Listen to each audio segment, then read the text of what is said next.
Hey, welcome you to the universe. Today's lesson is about why use options. This is a continuation of the Options One-on-One video series. So sit back, enjoy. At the end of the video, if you have any questions, please leave them in the comment section. I'll make sure to get back with you.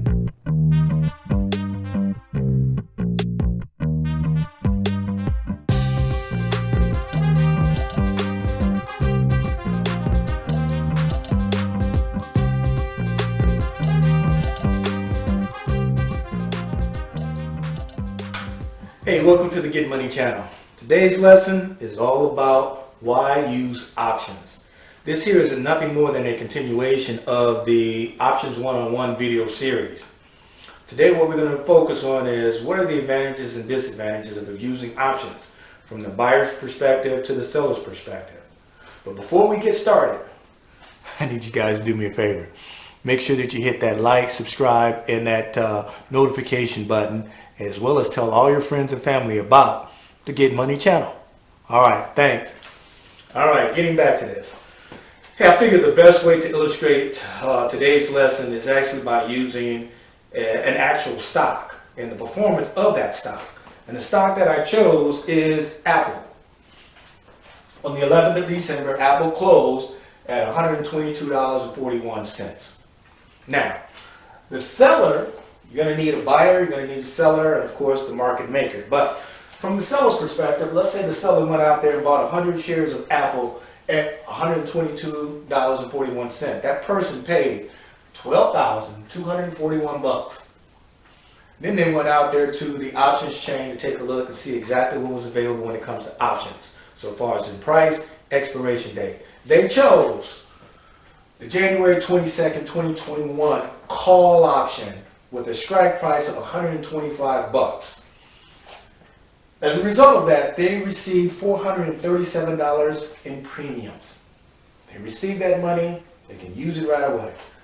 Now, there's a buyer out there who believes that the price of Apple would go beyond $122. Remember, they're looking, if that's the case, they're looking for a call option. They chose January 22nd, 2021 call option with a strike price of $125. In order to have the right, but not the obligation to buy that underlying share, they had to pay $437. That $437 that they paid went to the seller. Now, 13 days later, December 24th, Christmas Eve, Apple closed at $131.99. What happened after the 11th of December, Apple came out with some good news. You know, they said there's a possibility that Apple may enter into the EV market, be a huge competitor to Tesla. So as a result of that, the price of the stock started to go up. 24th, it closed at $131.99. That is a $9.58 per share increase. 8% gain in the stock and in the price of the stock. Now, the option on that same day, that option now is worth, that January 22nd, $125 call option is now worth $9.20 per share, or $920 per contract. So, the buyer of this contract now has two options. They're in a good spot. They can either sell the option for $920. If they do that, their return of investment is going to be 110%. This is how it's calculated. They sell it for $920. They're going to make $483 in net profit. That equates to 110% return on investment. Wow, that's pretty good. Now the second choice, chances are they probably won't do it. However, they also have that right, but not the obligation. Remember? They could go out and buy the stock, exercise it, and buy it for $125, not $131. Their choice, whatever they decide to do. All right. So, most option buyers will go ahead and sell the option for that 110% return on investment.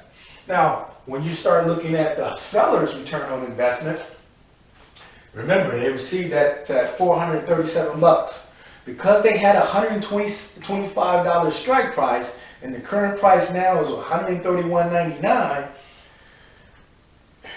the current price is above the strike price. So they're going to lose their shares. All right, but they're going to sell it. They're going to lose it at 125 bucks, not 131, 125. That's still going to give them a net profit of 250 bucks. So when you add that net profit from the sale of the stock at 250 buck net profit plus the premium received of 437 bucks, that gives them a return on investment of a net 696 bucks, or a 6% return on their investment for a 13-day investment.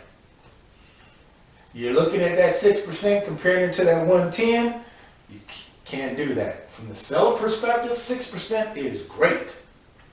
If you extrapolate that, 6% in a 2-week period of time, you go 6% times 26, that's going to take you over 150% return.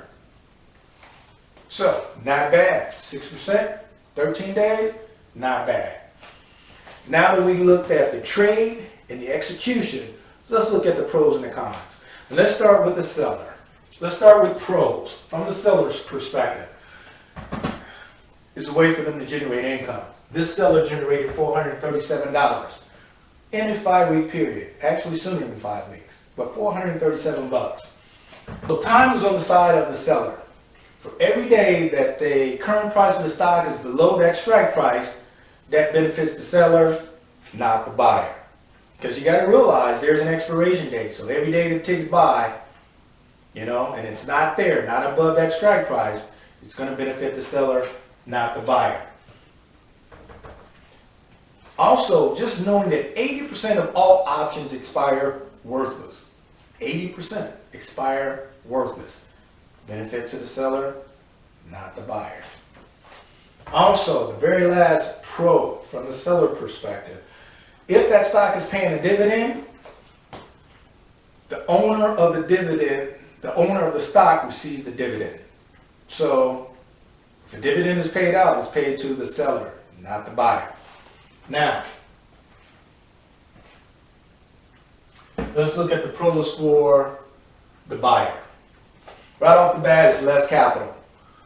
$437 to control 100 shares of Apple for a 5-week period of time is a heck of a lot less than $12,241 bucks. Less capital, less leverage of their money, better leverage of their money. All right, in this particular case, 437 bucks made them an additional 483 bucks, 110% profit, better leverage of their money. Limited risk. The risk here is 437 bucks. Cons. Let's look at the seller. More capital.